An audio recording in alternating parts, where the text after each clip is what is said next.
Graças a Deus. Meus irmãos, eu quero estar meditando com vocês. Hoje nós já lemos parte desse capítulo, mas hoje à tarde eu senti muita vontade de falar um pouquinho a respeito de um verso deste capítulo, conhecido de todos nós. Romanos, capítulo de número 12.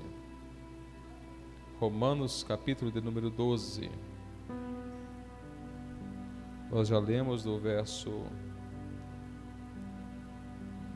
9 até o verso 14.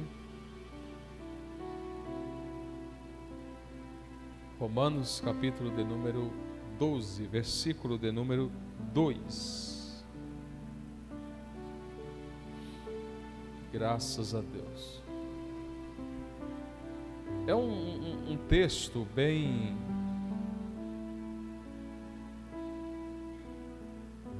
conhecido, a gente fala esse texto sempre, já decoramos esse versículo, não é?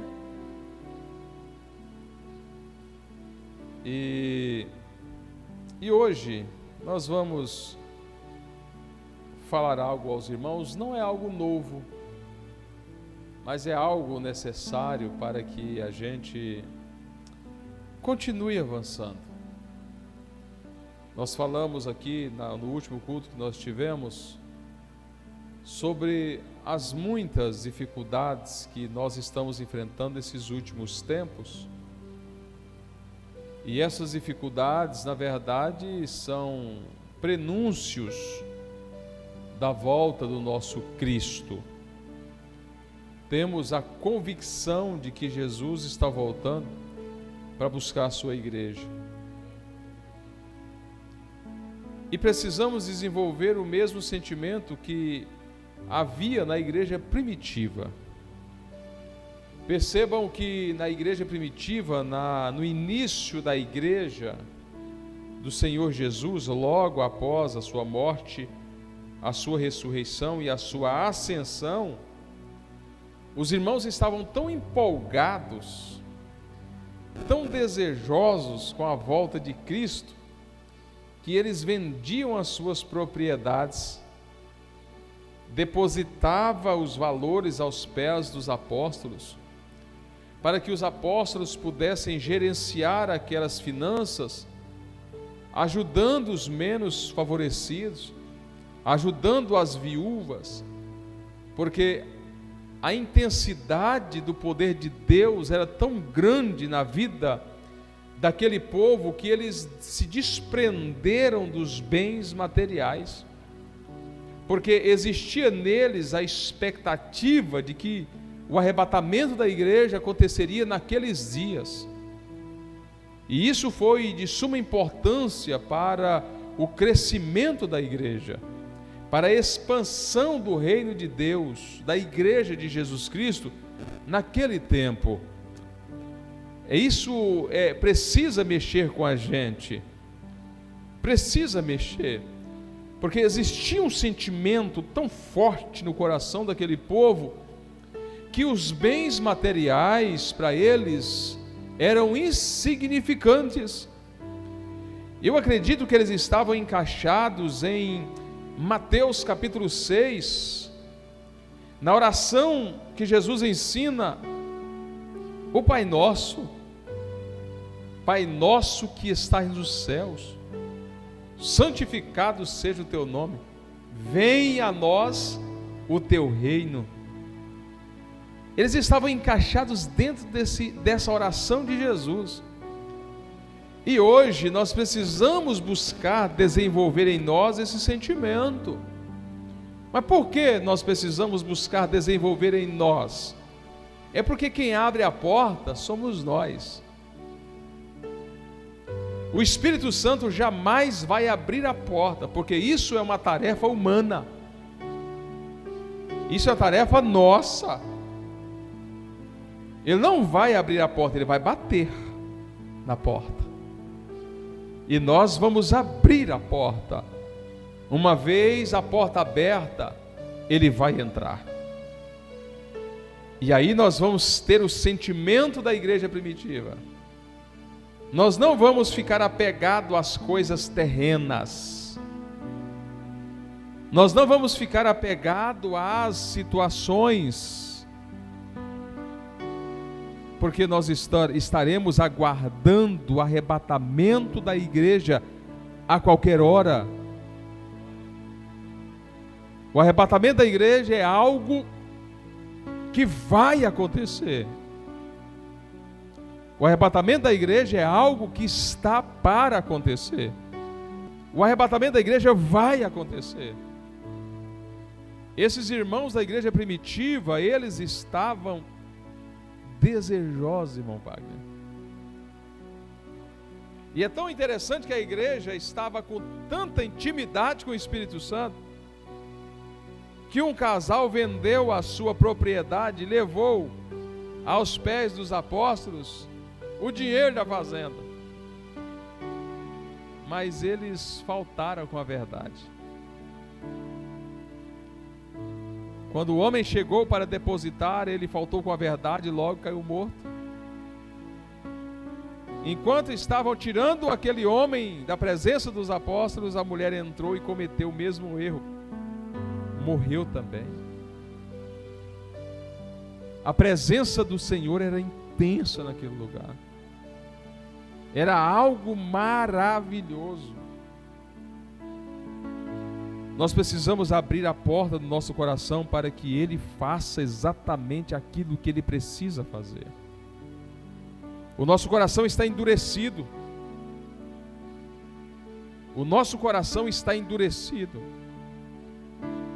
Nós estamos com o nosso... É por isso que Jesus disse em Mateus capítulo 6, verso 19: não ajunteis tesouro na terra, mas ajuntai tesouro no céu. Por uma simples razão, porque onde estiver o teu tesouro, ali estará também o teu coração. Isso é muito sério às vezes, porque o nosso coração precisa estar 100% no céu.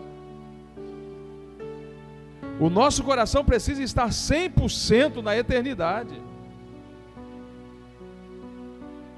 Nós precisamos dar espaço para o Senhor cuidar de nós, nos mínimos detalhes. Ele vai prover todos os dias. Não significa que nós temos que ser desleixados. Não significa que nós não tenhamos de trabalhar. Não significa que nós temos que ser irresponsáveis. O que significa é que nós precisamos confiar mais. Permitir Deus fazer. Investir horas de qualidades diante de Deus, na sua presença. Era exatamente aquilo que os apóstolos faziam. Eles investiam horas de qualidade diante de Deus. Horas de oração de qualidade diante de Deus. Horas de louvores de qualidade diante de Deus. Aí quando Pedro e João vai subindo ao templo, diante da porta chamada Formosa, aparece aquele moço, ou seja, eles percebem aquele rapaz que há mais de 30 anos estava ali. E o rapaz pede esmola e eles dizem: olha, dinheiro nós não tem, mas o que nós temos nós vamos te dar agora. Em nome de Jesus, levanta e anda. Pega aquele rapaz pela mão e o rapaz começa a andar. Por quê? Aquilo que o Espírito de Deus nos dá é muito melhor do que dinheiro.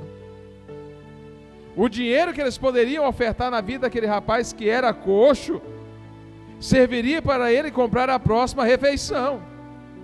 Mas a presença do Senhor que eles ofereceu para aquele moço e ele a aceitou, deu a ele a oportunidade de ganhar o seu sustento com as suas próprias mãos. O que Deus quer colocar dentro de nós é muito melhor do que aquilo que nós estamos lutando para ter. O que Deus quer colocar dentro de você é muito melhor. O que Deus quer colocar dentro de cada um de nós é muito melhor. Nós só precisamos dar espaço. Abrir a porta do nosso coração. Que é isso aqui. Romanos 12, verso 2. Vamos lá, irmão Denis.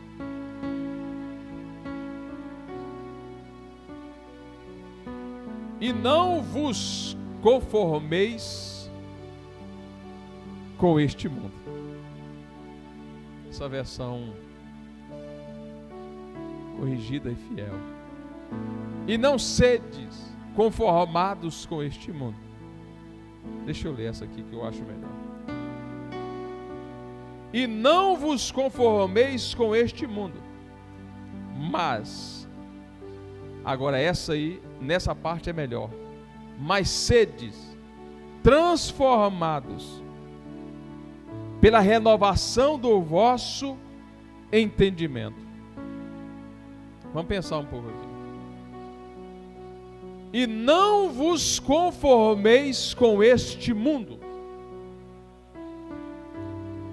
mas sedes transformados pela renovação do vosso entendimento.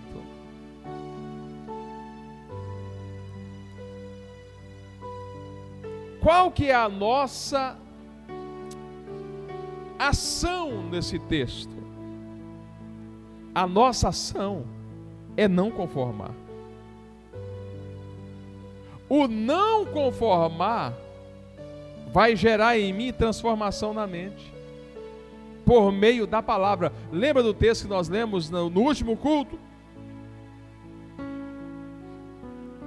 Aquele que ouve, aquele que escuta estas minhas palavras e as pratica,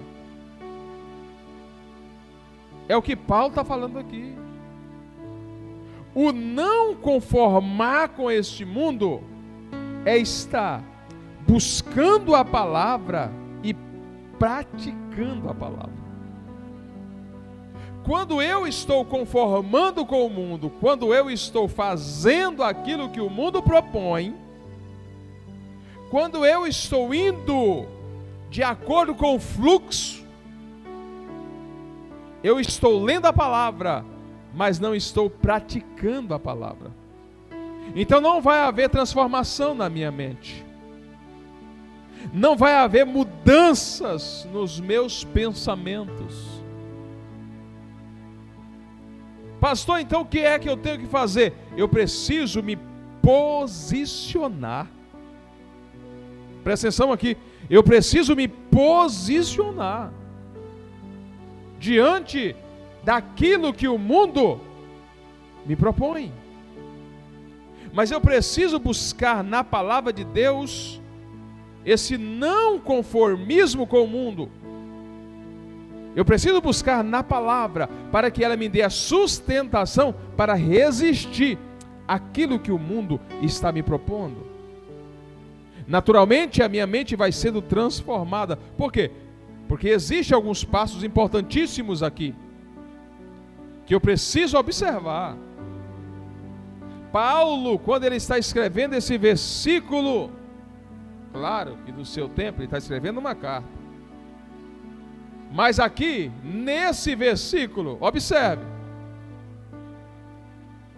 não vos conformeis com este mundo, mas sedes transformados pela renovação do vosso entendimento. Para quê?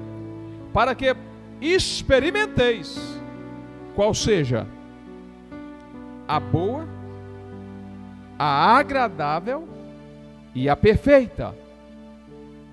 Sempre quando você for falar sobre esse texto, procure seguir a ordem natural do que Paulo coloca. Tem gente que fala assim: para que experimenteis qual seja a agradável, a perfeita e a boa. Não. Siga a ordem natural, porque o que Paulo está falando aqui é exatamente a respeito do tabernáculo. A boa é o átrio, a agradável é o lugar santo, e a perfeita é o santíssimo. Então Paulo está tratando de algo muito sério aqui. O problema agora está com a gente. E não vos conformeis com este mundo, mas sedes transformados pela renovação do vosso entendimento. Para quê? Aí vem o propósito. Aqui, na sequência do texto, está o propósito. Qual é o propósito? Na medida em que eu permito que a palavra de Deus gere em mim transformação no meu entendimento, eu vou avançando na minha caminhada espiritual e de intimidade com Deus. A princípio, eu estou no átrio, onde todos estão, onde todos os normais estão. No átrio todos podem chegar. No átrio, o átrio está aberto para todos. Não tem impedimento para o átrio. Qualquer indivíduo pode estar no átrio. A questão é o lugar santo. E a questão ainda é o Santíssimo. Nós, às vezes, estamos no átrio e estamos conformados apenas com o átrio. Não, eu estou na casa de Deus. Eu vou ao culto todas as terças, eu vou ao culto aos sábados, eu estou no culto aos domingos. Já está bom demais. Mas o apóstolo está dizendo: olha, você não tem que se conformar com o átrio. Se existe um lugar santo te esperando, você não tem que parar a sua vida ou de estacionar a sua vida no átrio. Pastor, como é que eu me identifico se estou no átrio? Você vai se identificar com as suas atitudes, com a sua ação, porque na medida em que você vai se aproximando do Santíssimo, é necessário que haja transformação. Sem transformação não é possível entrar no Santo. Sem transformação é impossível entrar no Santíssimo. Então, se a sua vida está a mesma, se o seu comportamento continua o mesmo, se as suas ações é a mesma, você está no átrio. Você está no lugar que todo mundo vai. Agora escuta o que eu vou dizer para você. No átrio não tem intensidade do poder de Deus. No átrio você até chora. No átrio você até sente arrepios. Mas a presença de Deus, de fato, ela não está no átrio. Com isso não estou limitando a presença de Deus. Entenda o que eu estou dizendo. Não estou limitando a presença de Deus. Estou falando de algo de intimidade com você e Deus.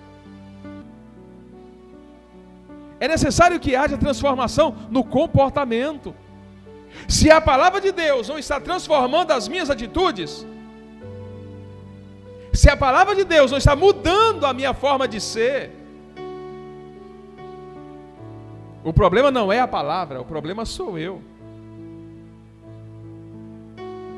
Porque a palavra de Deus, ela opera na medida em que eu dou espaço. A palavra de Deus, ela causa transformação em mim na medida em que eu me esforço. Percebam que Deus, ele sempre vai estar trabalhando na reação. No processo da transformação da nossa vida, Deus sempre vai trabalhar na reação. Porque a ação ele já teve. Mandar seu filho para morrer na cruz do Calvário, ressuscitar e voltar. Ação. Reação é quando eu entendo que eu preciso e que eu estou determinado a buscar as mudanças que a palavra pode proporcionar. Então eu preciso mudar o meu comportamento. Eu preciso no mínimo abrir a porta. Quem lembra de João 11? Quando o Senhor Jesus chegou mandaram chamar Jesus dizendo: olha, o seu amigo Lázaro morreu. Jesus disse: ok, ele não morreu, ele está dormindo. Não, o senhor não está entendendo, Lázaro morreu. Aí Jesus resolve as situações que ele precisava resolver. Depois de 4 dias Jesus chega: o Lázaro, seu amigo, está sepultado. Um defunto de 4 dias já está em estado de decomposição. Jesus se aproxima do sepulcro e ele diz: tirai a pedra. Tirai a pedra. Jesus poderia ter dado uma ordem: pedra, remova daí, vem para cá, por favor. Mas Jesus não removeu a pedra. Por quê? Porque remover a pedra é papel do homem. Remover a pedra é nosso papel. Eu preciso entender que eu preciso ter a atitude. Qual é a pedra que está impedindo você de receber a presença de Deus? Vou repetir. No átrio você até chora. No átrio você até sente arrepios.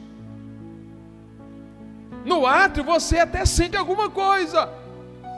Mas não recebe a presença intensa do Espírito de Deus. Por quê?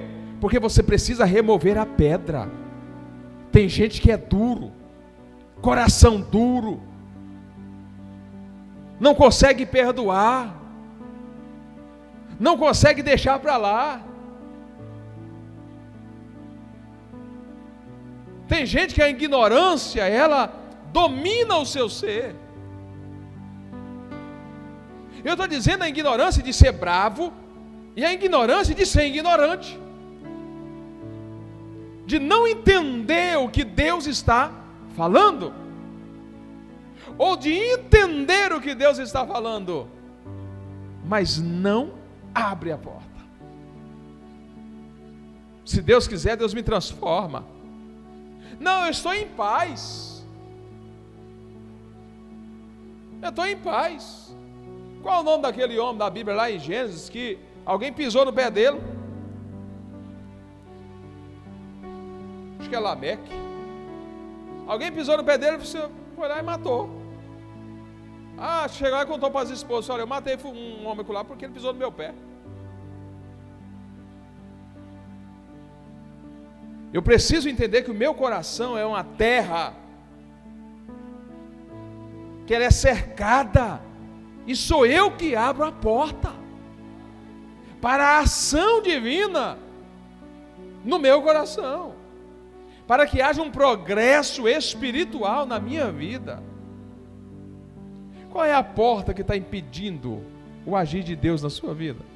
Ou qual é a pedra, melhor dizendo, que está impedindo o agir de Deus na sua vida? Eu preciso ter atitude. Jesus, via de regra, quando ele curava, ele dizia o seguinte: os seus pecados estão perdoados, levanta e anda. Não era assim que Jesus fazia? Os teus pecados estão perdoados, levanta e anda. O outro disse assim: pega a sua cama, arruma suas coisas e vai embora. Não é assim? Se aquele moço que Jesus disse estava na beira do tanque, Jesus disse: pega a tua cama aí e vai embora, se ele tivesse ficado deitado, tinha alcançado a cura? Claro que não. Pastor, o que você está dizendo? Eu estou dizendo que a Bíblia está dizendo, o Senhor Jesus está falando, o Espírito de Deus está falando, e nós não queremos sair de cima da cama.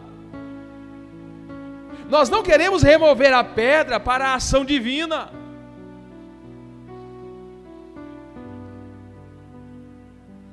Jesus disse assim: olha, os teus pecados estão perdoados. Para a mulher do fluxo de sangue, vai e não peques mais. Mas às vezes eu estou pecando com as minhas ações, com o meu comportamento, com a maneira que eu estou lidando com as coisas. E o Espírito de Deus está dizendo: eu quero fazer com que você se aproxime um pouco mais. Passe o limite do átrio para o santo. Cruza o limite. Mas para cruzar o limite de um espaço para o outro, é preciso fazer renúncias, é preciso abrir mão. Tem que ter o foco lá na frente, no Santíssimo de Deus. Tem que ter o foco na vontade perfeita de Deus. Eu preciso sair desse nível, não conformando com o mundo, buscando a transformação por meio da palavra. Eu preciso avançar, não dá para viver a vida o tempo todo da mesma forma. Tem gente que pede a Deus: Deus, me livra da mentira, me ajuda eu a parar de mentir. Como é que eu paro de mentir, irmão? Não mentindo. O Senhor Jesus não vai pegar a sua língua e segurar a sua língua. Ele não vai fazer isso. Como é que se para de mentir? Não mentindo. Ah, mas o meu pecado agora é isso. Meu pecado é a pornografia. Como é que eu faço, pastor, para não pecar mais? Não acessa, rapaz.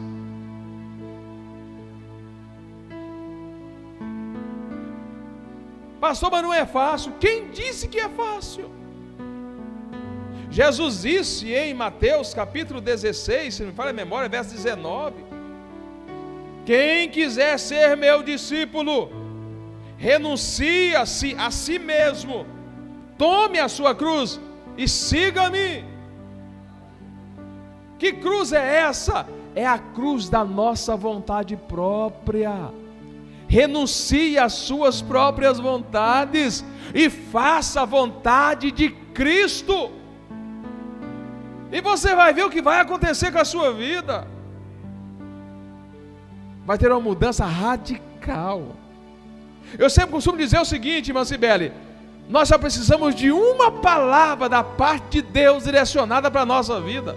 Vai causar uma transformação geral e radical. Uma palavra só. E o Senhor Jesus está liberando essa palavra todos os dias ao nosso respeito, e nós não estamos compreendendo.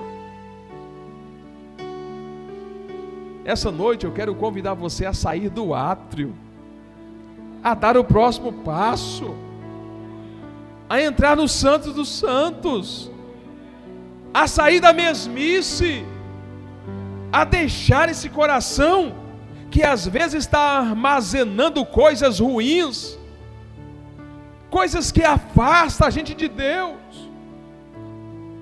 Abra mão dos seus desejos, abra mão das suas próprias vontades, obedeça apenas à voz do Espírito, e você vai ver que vai acontecer coisas grandiosas na sua vida.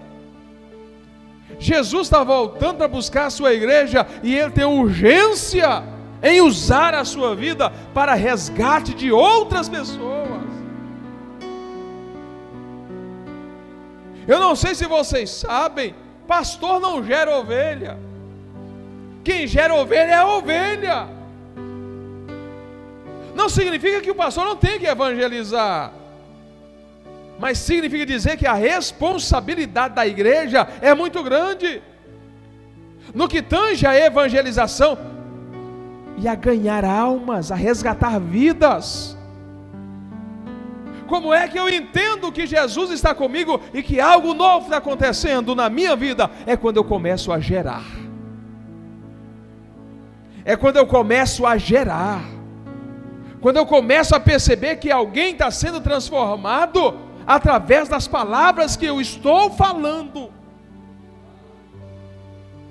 Eu preciso me aproximar de Jesus.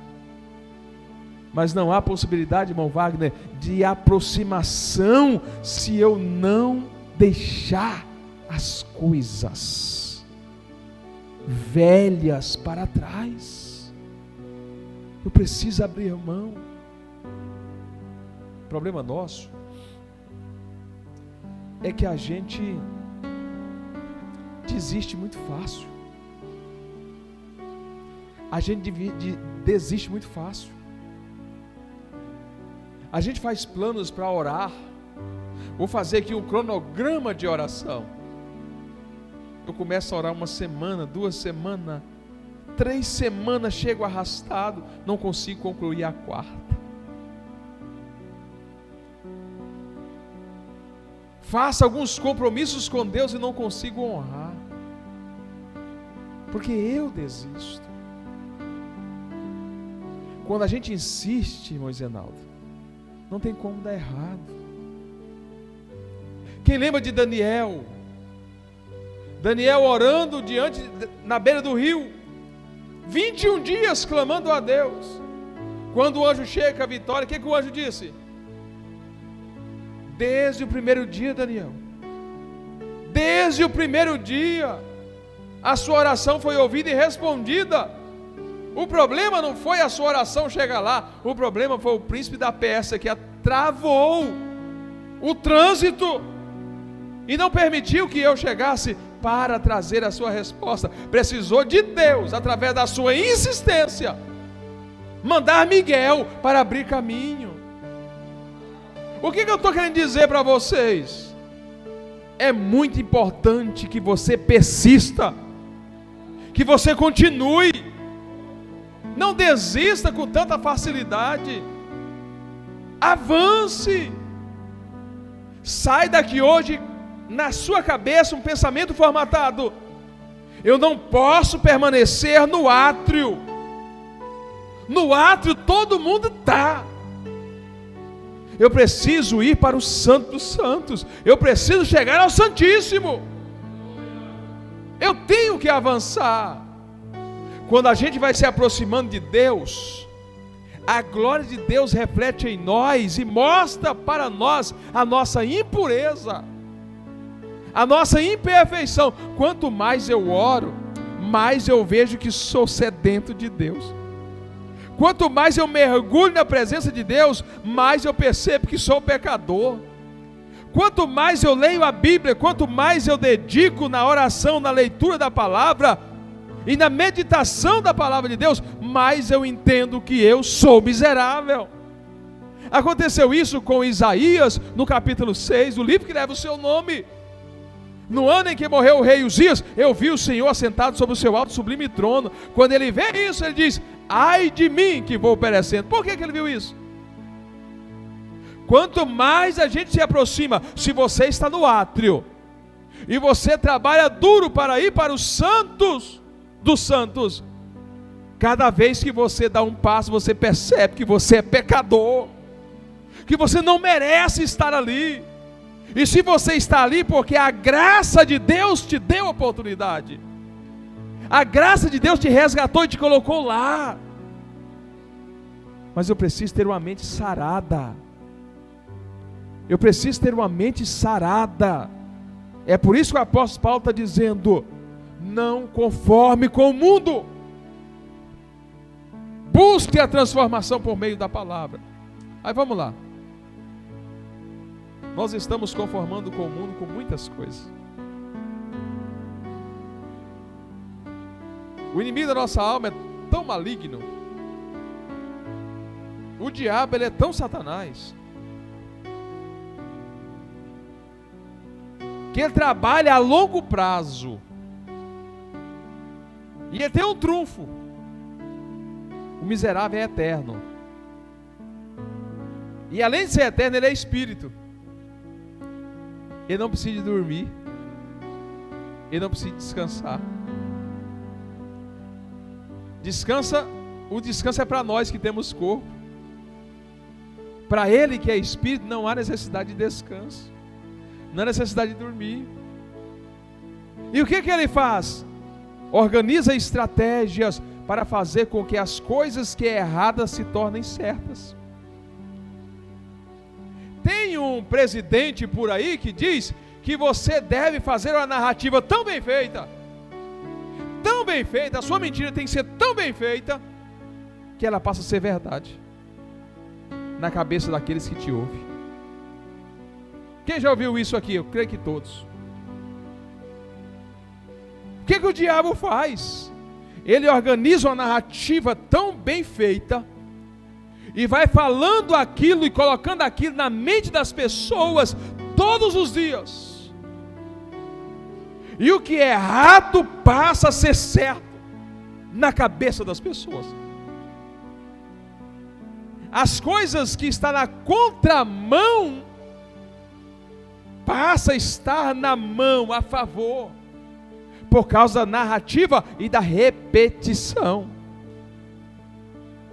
As pessoas começam a achar que aquilo é certo. Qual é o problema? Vamos dar um exemplo. Qual é o problema da mentirinha do gasto? Tem algum problema na mentirinha do gasto? Tem algum problema? Qual é o problema? Só uma mentirinha bem pequenininha, mentirinha do gasto.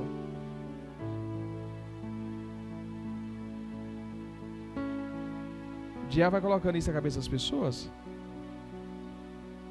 Ah, mas qual é o problema se eu fizer só um detalhezinho aqui, depois eu peço perdão e está tudo resolvido?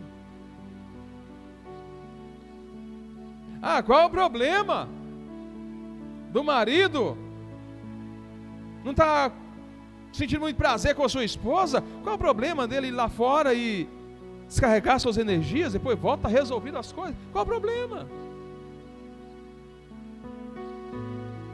Qual é o problema da mulher fazer a mesma coisa? Eu lhe pergunto, isso no mundo aí fora já não é normal? Já não está normal essas coisas? O diabo tem trabalhado todos os dias para fazer com que essas coisas se tornem normais. Só que o pecado sempre vai ser pecado.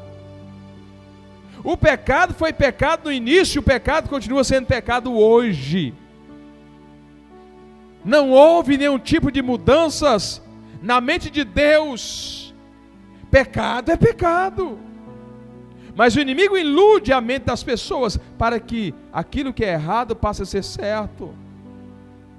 E o mais incrível é que as pessoas defendem isso. O inimigo da nossa alma é sagaz.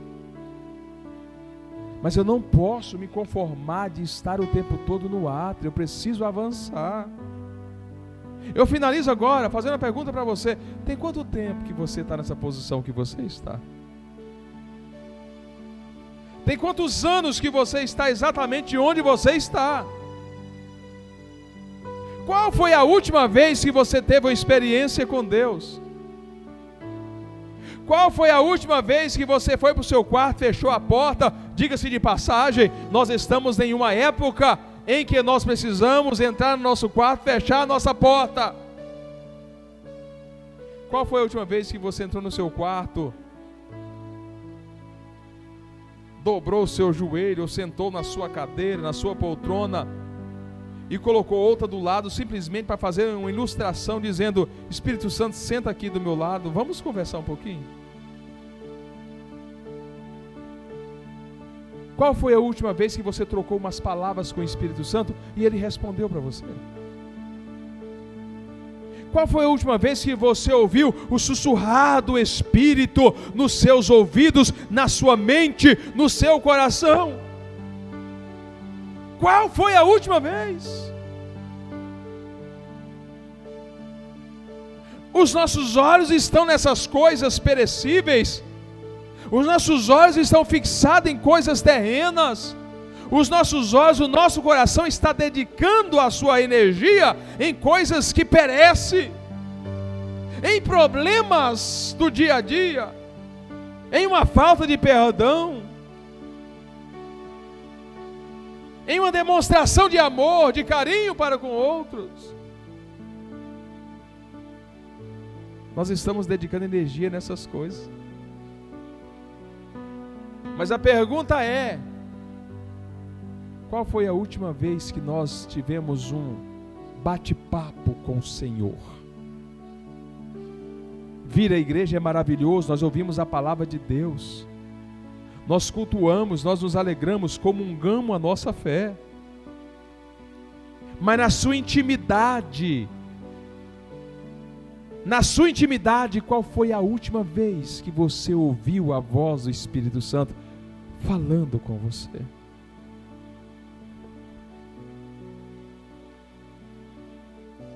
Deixa eu falar uma coisa para vocês aqui.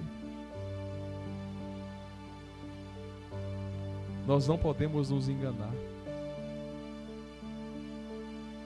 Nós precisamos ser verdadeiros com a gente mesmo.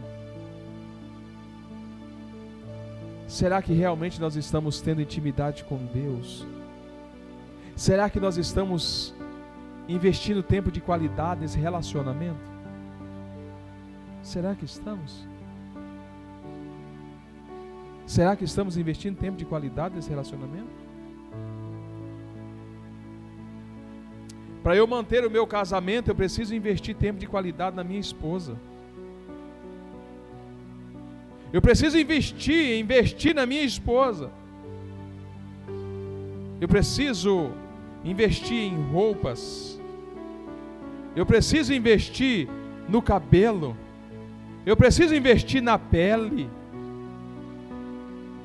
Eu preciso investir nela.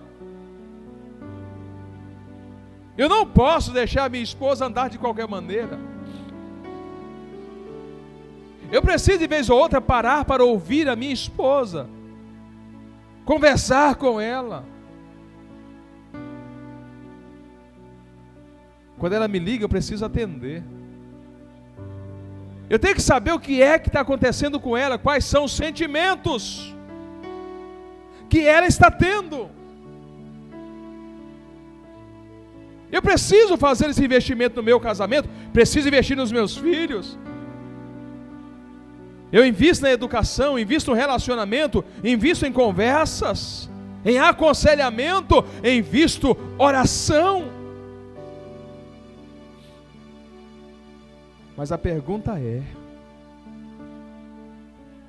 nós estamos investindo tempo de qualidade nesse relacionamento que nós estamos dizendo que temos com o Espírito Santo?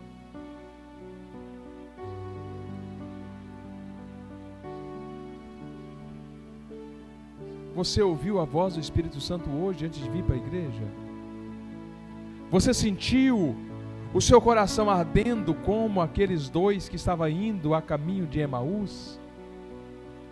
Seu coração ardeu? Você já parou e já ficou calado, deitado na sua cama ou de joelhos dobrados, pelo menos 20, 30 minutos calado, dizendo: Espírito Santo, eu só preciso que o Senhor fale. Já desconectou de tudo, redes sociais, desconectou das pessoas que estão na sua casa e parou pelo menos 30 minutos no seu quarto, fechou a porta e disse: Espírito Santo, eu preciso ouvir a tua voz. O que é que o Senhor quer falar comigo?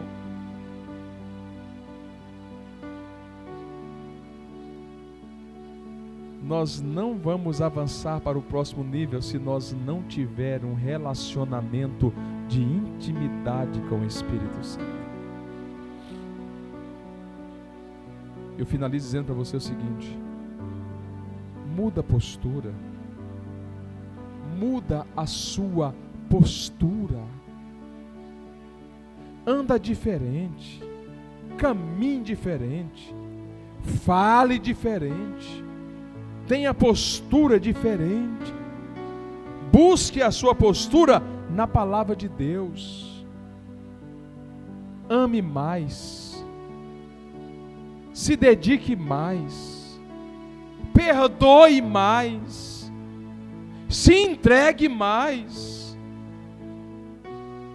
mergulhe no oceano da palavra de Deus um pouco mais. Vamos nos desconectar um pouco mais das coisas dessa terra, para que Deus possa fazer em nós exatamente aquilo que Ele planejou para a nossa existência. Pergunto para você: você já está cumprindo o propósito de Deus para a sua vida aqui nessa terra? Você sabe qual é o propósito de Deus para você nessa terra? Ou você está caminhando, indo junto com todos e não descobriu ainda qual é o verdadeiro propósito da sua vida aqui nessa terra? Qual é? Para cada um de nós tem um propósito. Deus fez isso. Procure saber. Procure orientação do Espírito de Deus, para que você possa cumprir o propósito de Deus aqui na terra. O dia que você concluir o propósito, Ele vai te levar para o céu de glória.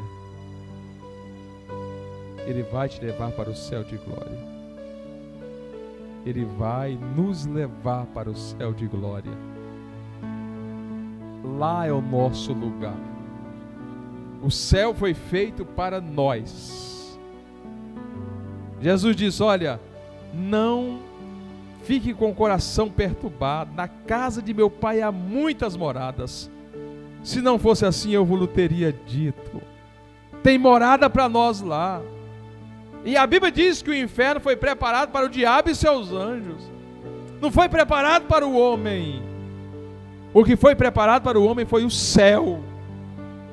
Mas o diabo quer manchar a sua mente, manchar o seu coração, para você ser mandado para o inferno juntamente com ele. Busque de Deus a orientação do Espírito, para que você possa alcançar de Deus a renovação da sua mente, e você venha alcançar o propósito que Ele estabeleceu para a sua vida. Que Deus abençoe vocês. Vamos ficar em pé nesse momento. Que possamos compreender a vontade de Deus. Que possamos sair do átrio, entrar para o lugar santo. Que possamos mergulhar e conseguir atingir o Santíssimo de Deus. A boa vontade de Deus é boa, mas a agradável vontade de Deus é melhor. E a perfeita vontade de Deus, já diz, é perfeita. Busquemos isso da parte de Deus. Vamos viver aquilo que Deus tem para nós. Pastor, o que é que Deus tem para mim? Eu posso afirmar para você, o que Deus tem para você é coisa boa. Mesmo que você não entenda no início, mas é coisa boa, porque a Bíblia diz que tudo que Deus faz é bom. Tudo que Deus faz é bom. Confia em Deus. Confia em Deus. Se dedique a Deus e deixa o resto com Ele, e você vai ver a mudança que vai ocorrer na sua vida, nas nossas vidas. Deus abençoe vocês. Querido Senhor Deus, é no nome de Jesus Cristo que nós oramos e agradecemos a Ti pela oportunidade e pelo privilégio de estar aqui na Tua casa. Obrigado, Senhor. Obrigado por ter falado ao meu coração. Obrigado por ter falado ao coração da Tua igreja, dos irmãos que estão aqui, dos irmãos que assistiram, ó Deus, pelo nosso canal. Que o Senhor possa estar falando ao coração de cada um dos meus irmãos. Querido Mestre, nós queremos sair dessa posição, queremos avançar, queremos dar um passo a mais em direção ao Santíssimo. Querido Mestre, abençoe a Tua igreja. Papai amado, abençoe a irmã Aldorina, abençoe o irmão Vinícius. Opera, Senhor, maravilhas. Entra com a intervenção divina nessas causas. Outros irmãos mais, ó Deus, a nossa igreja, que precisa de uma intervenção divina, faça isso, papai querido. Atenda a nossa oração, o nosso pedido, o nosso clamor. Faça milagres no meio do Teu povo. Querido Mestre, nos dê uma noite de paz, nos dê uma noite de sono tranquilo. Guarda a nossa vida por onde formos. Proteja, Senhor, a nossa casa, proteja a nossa família, guarda a minha casa, guarda os meus filhos, a minha esposa, e na mesma sorte, guarda, Senhor, a Tua igreja, guarda as famílias, guarda, Senhor, meu Deus, de uma forma especial e poderosa. Nos dê uma noite de paz, nos dê uma noite de sono tranquilo, Papai amado, nos revela o céu por dentro, nos faça ter experiências contigo. Tudo isso é para a glória do teu nome. Pai, assim nós oramos, como também te agradecemos, no nome de Jesus, no nome de Jesus. Amém.